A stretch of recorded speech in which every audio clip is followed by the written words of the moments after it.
Ngayon, nagkakabit ako ng tong liner. Yung apat na piraso is naikabit ko na liner. Ayan. So, ipakita ko lang to. Itong o-ring na dito na to. Tapos, rubber dito sa taas. Ang initigil na dito ay tubig. Tubig yan dito.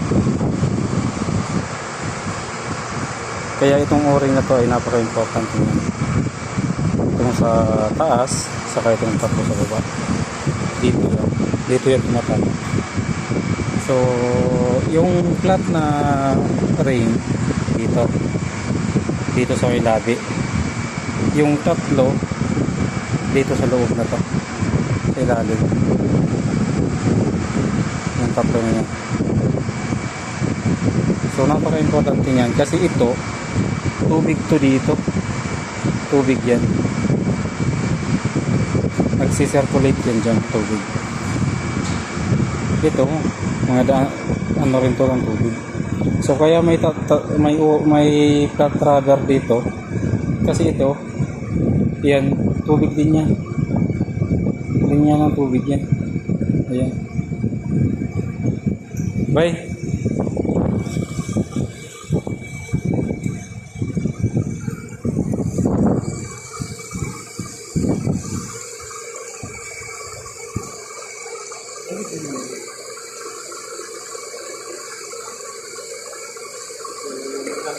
Ng langis para pagkabit ay malambot. Dali lang po.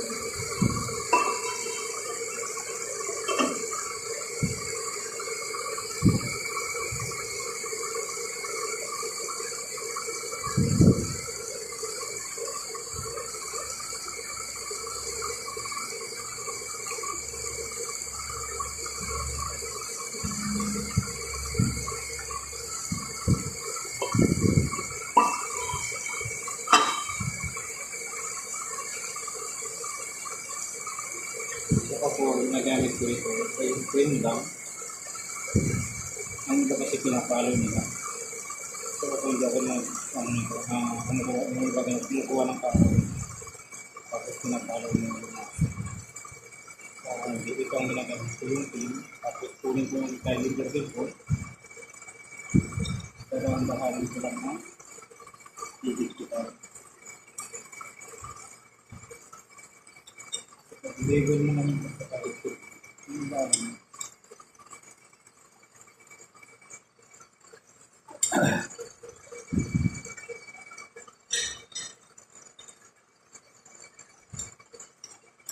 Ito po.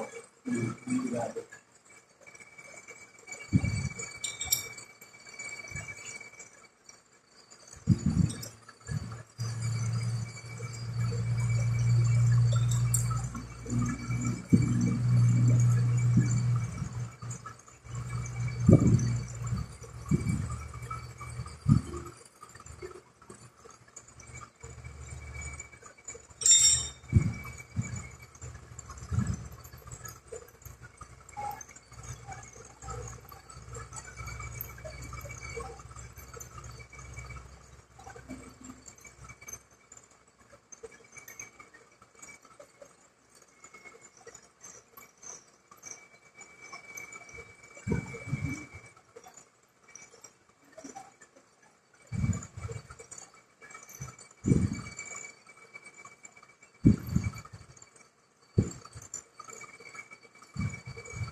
So ito na.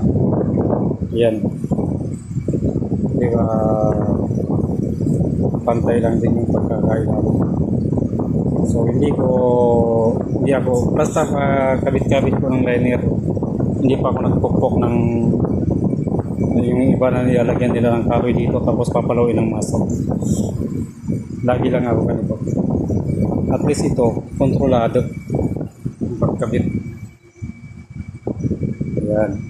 So nakabit ko na lahat yung 6 na liner. So salamat po mga lods. Ano nyo yung pag-setting ko din ng piston yan. Bibidyo ko yung pag-setting ng piston. Kasi may kasama naman ako pag-usapan ko mag-video. Mga lods, salamat. God bless.